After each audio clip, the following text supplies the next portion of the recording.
Quran itu bisa mensyafaati, ya, masyhur sekali bahwa Quran itu bisa apa? Mensyafaati. Bahkan syafaatnya Quran itu bedanya dengan syafaatnya Nabi adalah syafaatul Quran ini menghalau atau menghadang orang biar gak sampai kena azab. Tapi kalau syafaatnya selain Quran itu yang sudah kena azab diambil dari azab itu. Nah, dalu niki kalau kepengen matur teng jenengan sedanten karena niki lami sekali saya kaji bahwa malaikat, nggih malaikat sinten mawon itu juga kena konstitusi aturan fikih.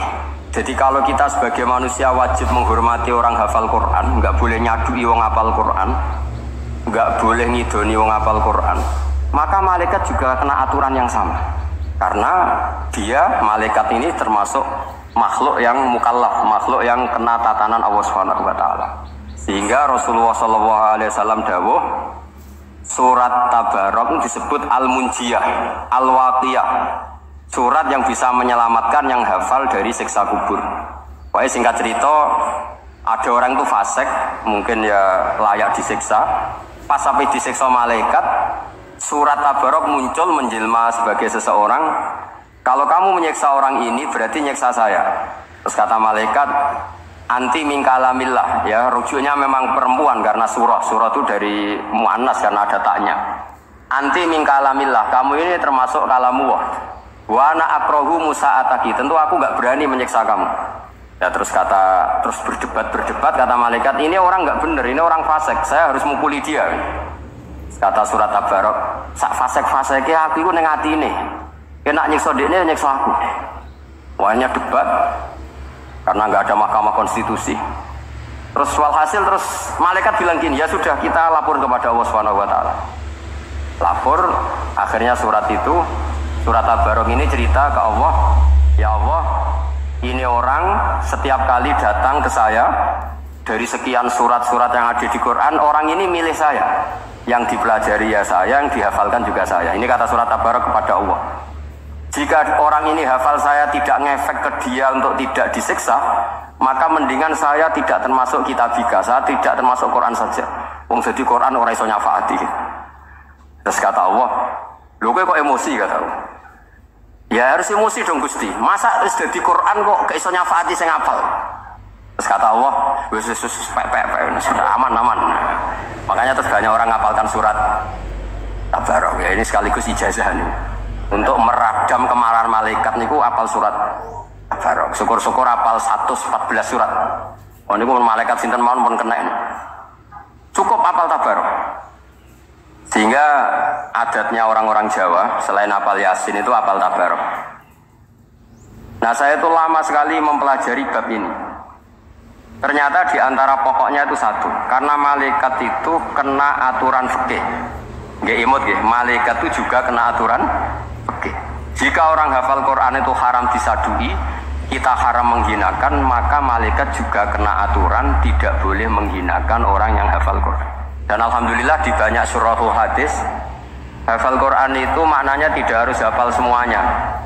Orang boleh hanya hafal Tabarok, boleh hanya hafal Waqiah.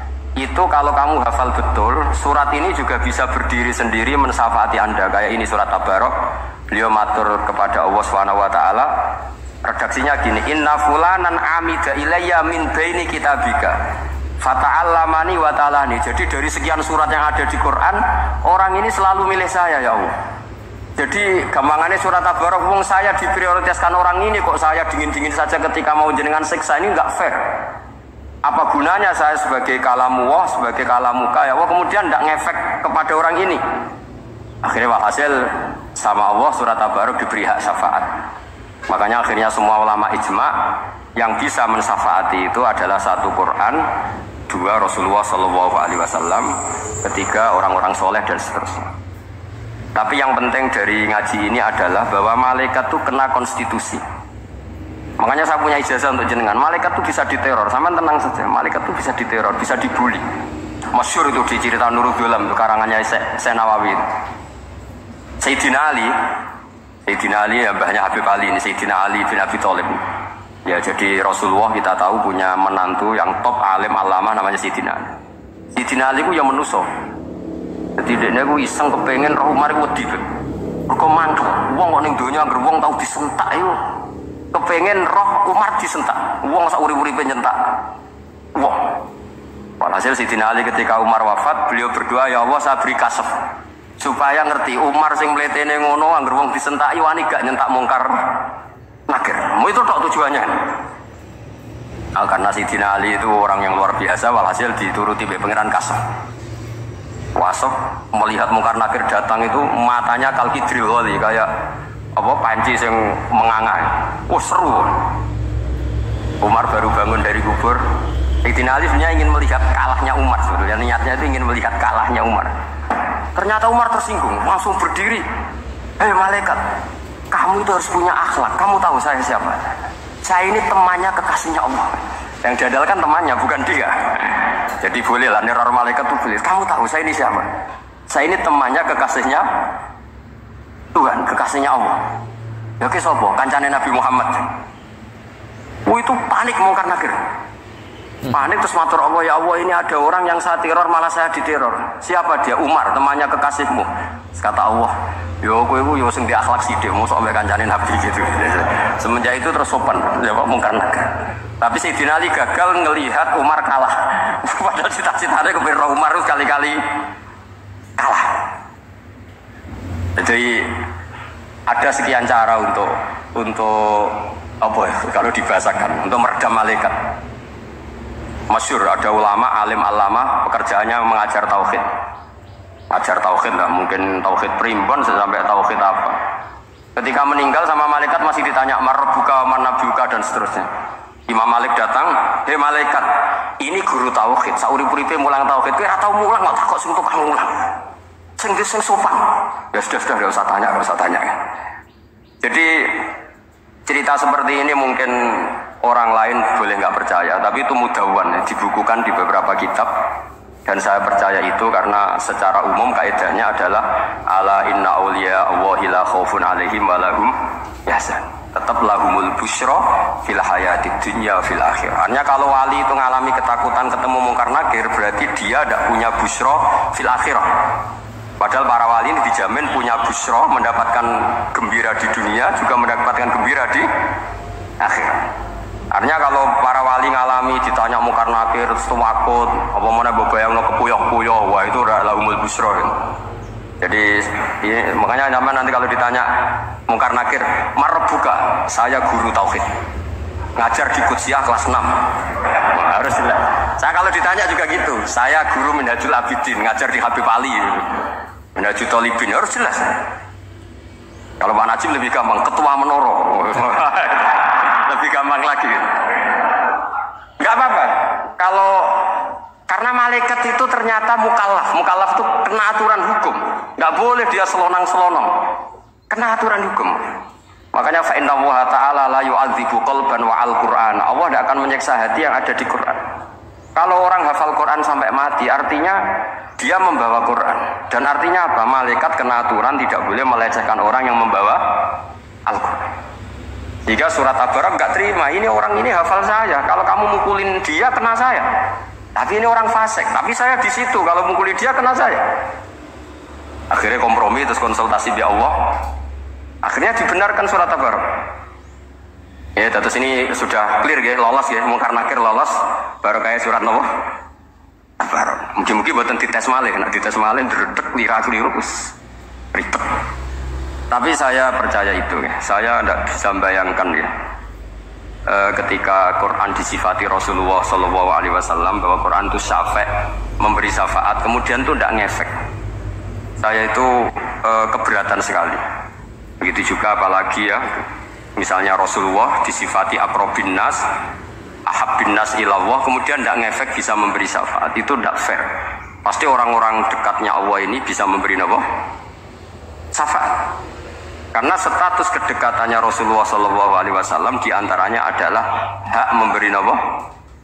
Syafaat. Karena malaikat yang semuanya itu kena konstitusi. Saya punya kitab syarahnya Bukhari banyak, saya punya itu diantaranya riwayat dari Ahlul Bait, dari Sayyid Ali Zainal Abidin Anil Husain an Abihi an Rasulillah SAW. Itu riwayatnya adalah ketika nanti di mahsyar ketika nanti di mahsyar itu, ya tidak usah kamu bayangkan ya, karena ini bila Kevin walam hizorin, itu Nabi diantara Jibril dan Allah. Kemudian tentu yang akan masuk surga itu orang-orang yang sudah jelas surganya, kayak para nabi, para wali, para habaib, para orang-orang pilihan, itu jelas surganya. Tapi apa yang terjadi? Allah itu, ya tentu Allah zat yang maha tahu, sudah sangat tahu. Itu Nabi usulnya itu hanya satu, Ay Rabbi. Saya masih hafal teksnya, memang tak hafalkan karena ini tak mau tak pakai senjata untuk ketemu para malaikat. Bukan ya Rabbi, kalimatnya Ay Rabbi. Ay Rabbi ibaduka abaduka fi atrofil ardi. Loh Gusti, yang nyembah jenengan bukan hanya orang kudus tok, bukan orang menorot tok, bukan madrasah-madrasah elik tok, bukan sekolah-sekolah enggulun tok. Banyak orang yang di tengah hutan juga nyembah jenengan, banyak orang yang kerja di Korea juga nyembah jenengan, banyak orang dengan segala kemiskinannya juga nyembah jenengan. Tidak hanya orang-orang mainstream ini yang nyembah jenengan.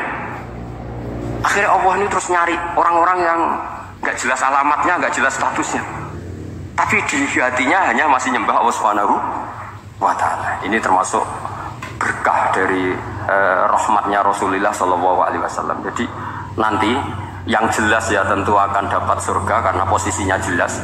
Yang gak jelas diusulkan sama Rasulullah, Ay Rabbi ibaduka abaduka fi atrofil ardi. Itu luar biasa. Saya pernah ke Korea itu haru karena di sana ya ada yasinan, ada tibaan. Padahal kerja di negara ateis. Itu kalau mereka sholat, itu nyuri-nyuri waktu makan sholatnya itu di kamar mandi. Ya jangan bayangkan kamar mandinya kayak di sini yang sempit juga. Kamar mandi di kota-kota itu kan mungkin lebih bagus dibanding kamar tidur jenengan.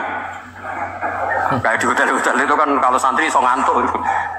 Saking mewahnya, jadi bisa kadang ada yang tanya, mosok Gus kamar mandi nek gue sholat mau cuilik. Iwak kamar mandimu ini kamar mandi. Ya sering tanya saya itu sholatnya sah apa enggak sih? Sah, semuanya gitu tak jawab sah terus. Dan itu yang nanti diusulkan Rasulullah SAW, Ay Rabbi ibaduka abaduka fi atrofil ardi. Di luar orang-orang yang mainstream itu ya Allah, banyak orang yang menyembah jenengan. Saya tuh pernah nangis ketika di Bandara Jakarta ketemu orang wireng, serai melarat, jelas melarat, wireng wis. Ini aku ketemu saya cium tangan, Gus saya ini itu habis dari Selandia Baru.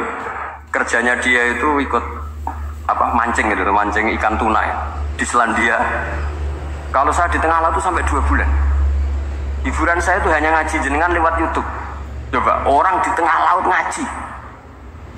Wah itu seneng pojok bumi. Jadi ini umat Rasulullah SAW. Makanya kalau suwon jenengan yakin saja terhadap syafaatnya Quran, karena semua malaikat itu kena aturan. Di antara aturannya adalah tidak boleh menyiksa orang yang di hatinya ada Al-Quran. Fa innallaha ta'ala la yu'adzibu qalban wa al-Qur'ana, karena Allah tidak akan menyiksa hati yang ada di Quran, yang ada Qurannya. Jika memiliki jelas gini riwayat saking Ibnu Katsir, sebagai pulau percaya, apalagi ini didawuhkan Rasulullah SAW bahwa surat Tabarok adalah disebut munjiah, penyelamat, juga disebut waqiah, penjaga. Lalu biasanya orang-orang yang nggak percaya syafaat itu pertanyaannya adalah, kan manusia itu wa alaisa lil insani ila masa'a, manusia itu hanya bisa membawa bekal apa yang pernah dilakukan. Itu dijawab oleh ulama-ulama kita ahli sunnah wal jamaah. Entah perlu ditambah anak dia apa enggak tahu saya. Saya ini kata orang banyak termasuk pengurus PBNU, tapi saya itu tetap nggak pati srek. Kalau ahli sunnah saja, tidak usah ditambahi anak dia. Karena nanti malah tidak global ini, ahli sunnah kok lokal ini jadi ribet. Ya tapi kalau kita di Indonesia ya ditambahi anak dia tidak apa-apa. Karena mau tidak mau memang dalam hal ikramus sahabah mungkin kita dengan Wahabi itu sama-sama ikramus sahabah. Tapi dalam hal percaya wasilah kita ini ada miripnya dengan Syiah, karena Syiah percaya wasilah, NU percaya wasilah. Tapi dalam bab ikramu kulli sahabah beda kita dengan Syiah.